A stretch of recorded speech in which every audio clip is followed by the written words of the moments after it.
Tea குடிக்க இறங்கியவர் மரணம். பேருந்து ஊழியர்கள் மீது நடவடிக்கை எடுக்க கோரி திண்டுக்கல் அரசு மருத்துவமனை முன்பு சாலை மறியல். மதுரை சுப்பிரமணியபுரத்தை சேர்ந்தவர் ரஜினி, வயது 49. ஆட்டோ டிரைவரான இவருக்கு மனைவி மற்றும் 2 மகள்கள் உள்ளனர். தனது உறவினர்களுடன் பழனியில் இருந்து மதுரை செல்லும் தனியார் பேருந்தில் ஏறினார். உறவினர்கள் முன் பகுதியில் அமர்ந்திருந்த ரஜினி பின்புறம் பயணம் செய்தார். செம்பட்டி அருகே உள்ள பேக்கரியில் டீ குடிக்க பேருந்தை நிறுத்தினர். அப்போது இவர் கழிப்பிடத்திற்கு சென்றார்.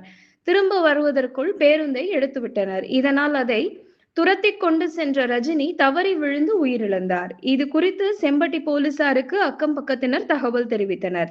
அவர்கள் விரைந்து வந்து ரஜினியின் உடலை கைப்பற்றி பிரேத பரிசோதனைக்காக திண்டுக்கல் அரசு மருத்துவமனைக்கு அனுப்பி வைத்தனர்.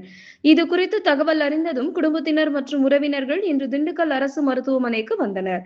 பேக்கரியில் பஸ்ஸை நிறுத்தியது மற்றும் பேருந்து கண்டக்டர் மற்றும் டிரைவரின் அலட்சியத்தால் தான் ரஜினி உயிரிழந்ததாக குற்றம் சாட்டிய அவர்கள் சம்பந்தப்பட்ட நபர்கள் மீது நடவடிக்கை எடுக்க கோரி திடீரென மறியலில் ஈடுபட்டனர். இதனால் அங்கு பரபரப்பு ஏற்பட்டது. செம்பட்டி காவல் நிலைய ஆய்வாளர் சரவணன் தலைமையிலான போலீசார் அவர்களிடம் சமரச பேச்சுவார்த்தை நடத்தினர்.